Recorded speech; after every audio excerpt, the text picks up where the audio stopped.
What's up geeks, and welcome to the channel. If you've watched the previous videos of this series, you may already have an idea of what you will be expecting here, because red-black trees, just like AVL trees, are self-balancing binary search trees, and are actually the preferred pick among developers and frameworks. So, if you haven't watched the previous videos of this series, I highly recommend you do before proceeding with this one. So, red-black trees are essentially binary search trees, but self-balancing ones. However, the main difference between them and AVL trees is that red-black trees are not as strictly balanced as AVL trees. In AVL trees, we had one important rule. The height of the children of any given node must always remain between 1 and -1. But here we are not even dealing with heights. Instead, we are dealing with red nodes and black nodes. In red-black trees, the height between two subtrees might sometimes exceed 1, and that is why we say that they are not as strictly balanced as AVL trees. So let's take this tree as an example. In order for a tree to be a red-black tree, its root must be black, always. By the way, don't overthink these colors, just think of them as an additional attribute inside the node class, like the data or the left child and the right child. We are now throwing inside an additional attribute, and let's name it color. So, as I was saying, the root node must always be black, and null nodes, like the ones you see at the bottom of this tree, are considered black too. Every node starts off as a red node when it is created or inserted into the tree, and on top of this, the parent and children of every red node should be black nodes. And finally, if we try to draw the path from one node to any of its null descendants, all these paths should contain the same number of black nodes. Okay, I know it's a lot of conditions, but trust me, every single one has a purpose. What purpose? Why should we have a black parent and a black child for every red node? And why the count of black nodes should be equal between a given node and all of its null descendants? Take this tree as an example. Now, practically you may not encounter such a tree in your applications. However, if you take a closer look, you will see that all the conditions we just stated are respected. The root is black, the black nodes count from the root node to all its null descendants is equal, in this case it is 2, and all red nodes have black parents and children. But as you can see, this tree is not quite balanced. Well, what you see in front of you is one worst case scenario your red-black tree can reach, a threshold, which is on one side a complete set of black nodes and on the other an alternating red-black variation. However, even like this tree is still way better than your simple binary search tree. The tree we have here is not quite balanced, not completely, but it is kind of balanced and surely will still perform better than the worst binary search tree we can have.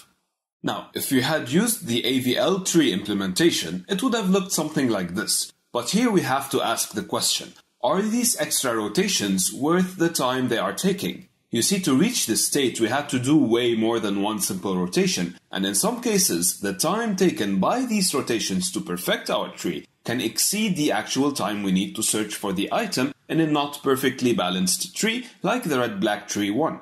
So that is why red-black trees were born, to take the best of both worlds, not too many rotations, while keeping the tree approximately balanced. Now, on to the more serious part. If we are not doing rotations all the time, how are we maintaining the balance of our tree? Well, with the help of recoloring. Switching between red and black colors can and will help us maintain the balance and the threshold. You see, recoloring the nodes of our tree is a way faster operation to do than rotating the nodes, and hence will help us reduce the number of operations needed to declare the tree we are dealing with as a valid tree.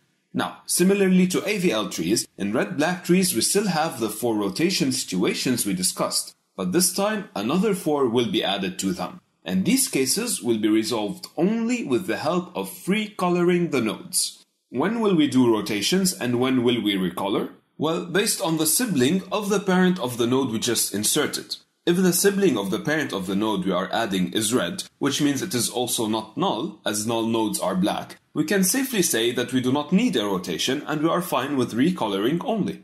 However, if the parent does not have a sibling, or if it has a black sibling, well, we have to go all the way and stick with the 4 rotation cases we covered in the AVL video. Let's start with the recoloring cases, and after we are done, I'll go through the rotation cases briefly as a refresher to the AVL trees video. But please, if you have no idea what rotations are, make sure to check our latest video where we cover everything about them in detail.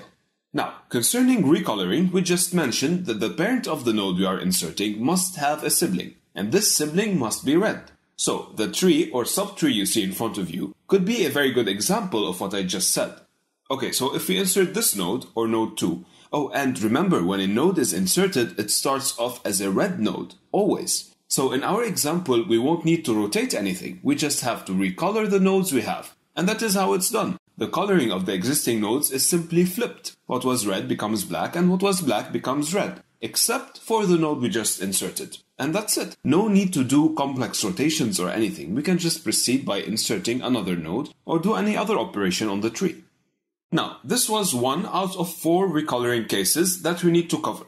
The second is basically symmetric to this one with regard to the tree, and is also solved by recoloring the same nodes in the same way we recolored the previous ones. The third and fourth case can now be easily guessed as they are also symmetric, and they require only recoloring, because the sibling of the parent, or the uncle of the node we are inserting, is a red node. The nodes to recolor are also the parent, the uncle, and the grandparent of the inserted node. Before moving on to the rotation cases, I need to mention that after recoloring the subtree you see, the parent of its root node might be red. Hence we need to keep going upwards in the tree and check for further needed recoloring or rotations until we reach the root of the whole tree. And to do this, we have to hop to another node in the upper part of the tree. In the recoloring cases we just covered, after recoloring, we need to hop to the grandparent of the node we inserted, which means that we need to hop by 2 nodes, and therefore the next node we will be checking is the grandparent of the inserted node. We will then keep moving upwards based on the situation we are placed in by the grandparent node, and until our tree is declared as a valid red-black tree.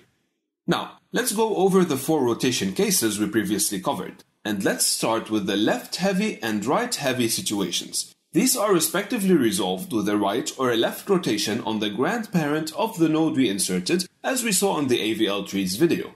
However, a rotation is applied here only when the uncle of the node we are trying to insert is a black node.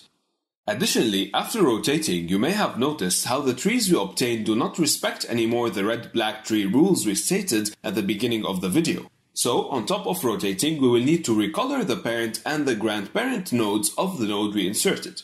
What we also need to take note of is the next node we need to hop onto in our upward tree scan. In both these situations, the parent node is the node we want to check next while traversing the tree in attempt to fix it. The last 2 remaining situations are the right-left and the left-right situations. These cases are resolved respectively with a right rotation on the parent of the inserted node, followed by a left rotation on its grandparent, and with a left rotation on the parent of the inserted node, followed by a right rotation on its grandparent. The coloring is similar to the previous cases, as the color of the parent and the grandparent of the inserted node needs to be flipped. However, the next node we need to hop onto in our upward tree traversal for these 2 cases is the old grandparent node, and not the parent. Why? Let's move on to the implementation. And together, while implementing, we'll try to answer this and several questions you may still have concerning red-black trees. As usual, we first need to start with the node class. For red-black trees, this class has a few extra fields compared to the default or AVL binary search tree, as you can see. First, in the color field, which represents the color of our node, whether red or black, this field can be an integer, a string, an enum, or whatever you prefer. In my case, I chose to use the color class provided by JavaFX, as in a future video, I'll draw the red-black tree we will create using this class, and I'll compare it to the AVL implementation we previously went through. This way we will be able to visualize the differences between each of the implementations we covered. The next added piece of information is the parent of the node we are creating. In red-black trees, we need to keep track of the parent of our nodes as well as their children, because if you recall the 8 cases discussed, and in order for them to work, we need access not only to the parent of the node, but sometimes to its grandparent, and this is only made possible using the parent field we added. Now, after also adding the required Lombok annotations, which will spare us the pain of thinking about getters, setters, and constructors, you can stop here and call it a class. However, what I also did was add 2 extra helper methods. the isLeftChild and FlipColor method. These methods will turn out to be very helpful while implementing the Recolor and Rotate logic for our RedBlackTree class. The first one will return true if the node you are calling it from is a left child itself, and if it is a right child, it will return false. The second one will just flip the color of the node. So if the node calling this method is a black node, it will make it red, and if it is a red node, it will make it black. With these two methods, we can now move to the interface of our implementation, the tree interface. Notice that this interface is exactly the same one we implemented in case of a binary search tree and in case of the AVL tree. That is why it is called an interface actually. That is not all, because checking if the tree is empty or not, retrieving the maximum or minimum element from the tree, and traversing a tree all have similar implementations to the ones covered in the previous videos of this series, the binary search tree and the AVL tree. What we will still have are the insert and delete operations. Let's start by implementing the insert operation. To do that, I will retrieve the insert implementation we already saw in our binary search tree and AVL trees video. What we need to do now is adapt this implementation to reflect the requirements of a red-black tree. We previously mentioned that after the insertion process is done, we need to traverse our tree in an upward manner, starting from the node we inserted until we reach the root, in an attempt to recolor or rotate the nodes that fall in any of the 8 cases. This was done by calling the Recolor and Rotate method after the insert recursive calls are completed. However, to be able to do this, we will need to create the node to insert before invoking the insert recursive call, contrary to what we were previously doing. Therefore, this will require from us to change the signature of the insert method we previously had from taking the raw data to now take the whole created node as a parameter. So, instead of creating and returning a new node in the first if statement we have, we will just return the node provided to the method. And the recursive invocations to the insert method will now take 2 nodes instead of a node and a data type. The last thing we need done to adapt this method is assign the parent of the nodes just as we are assigning their children, in order to avoid null values and null pointer exceptions. This is done by setting the parent of the left or right child respectively to be the node passed to the method initially. Let's go ahead now and try to implement the Recolor and Rotate method we just made use of. The first thing we need to do in this method is check if we actually need a recoloring or a rotation. I didn't explicitly mention this previously, but if the parent of the node we just inserted is a black node, we most probably didn't violate the RedBlackTree rules. The red node we just inserted will for sure have both its parent and children black, and the number of black nodes from the root to any null node didn't change as we inserted a red node.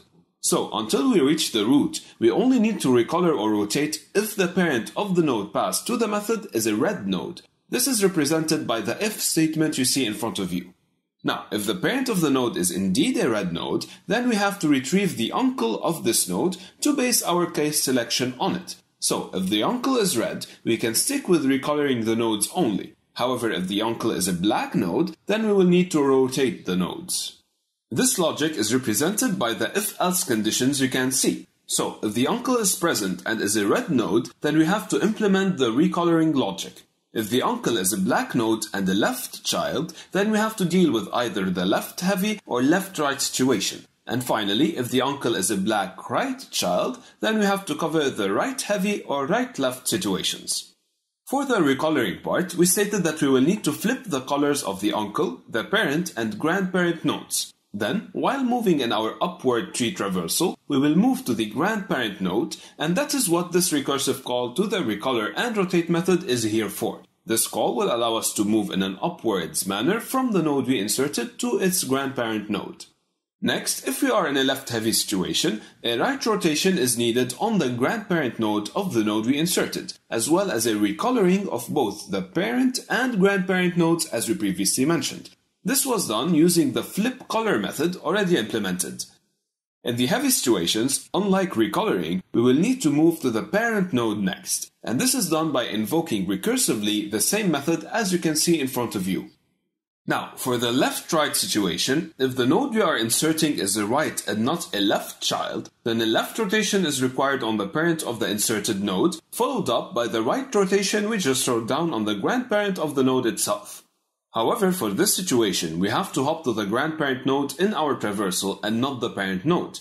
This was tackled here using the ternary expression you can see, and basically the same condition check used in the previous if statement.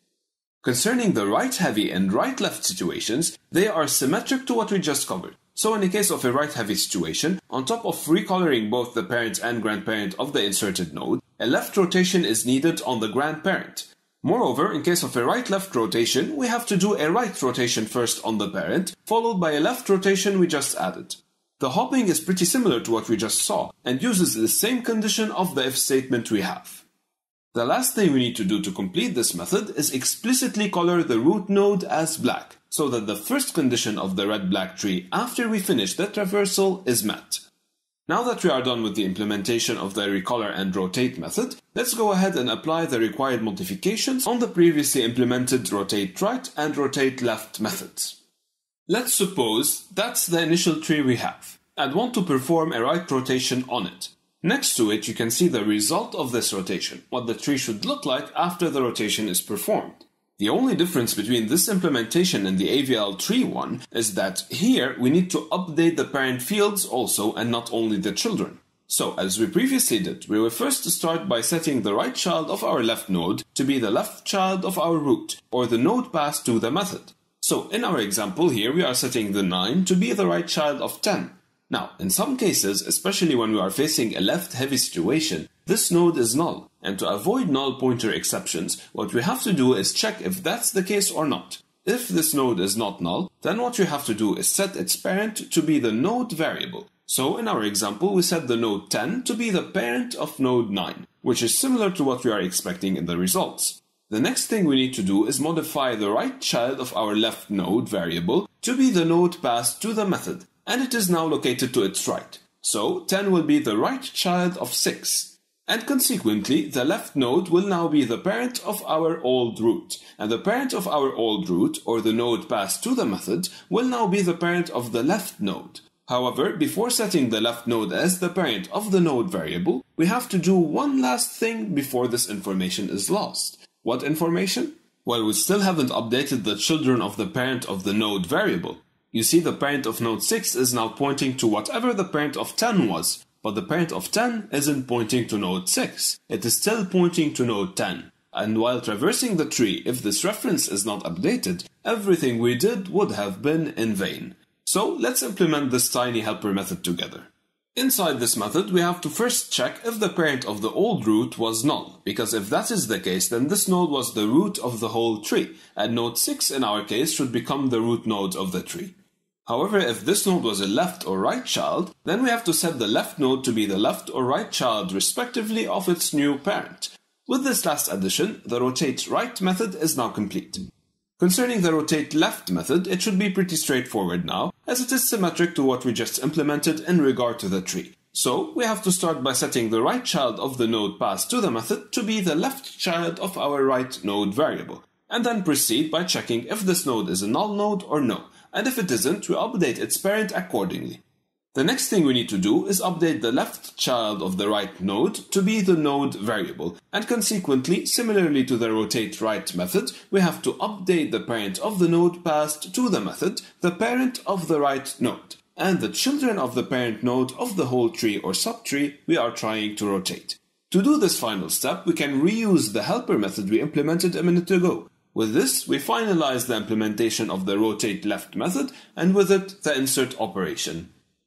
Now, regarding the delete operation, I won't go through the detailed implementation, as the video is already a bit lengthy as it is. However, if you would like me to do so, hit me up in the comments down below and let me know your thoughts, and I for sure will make it happen.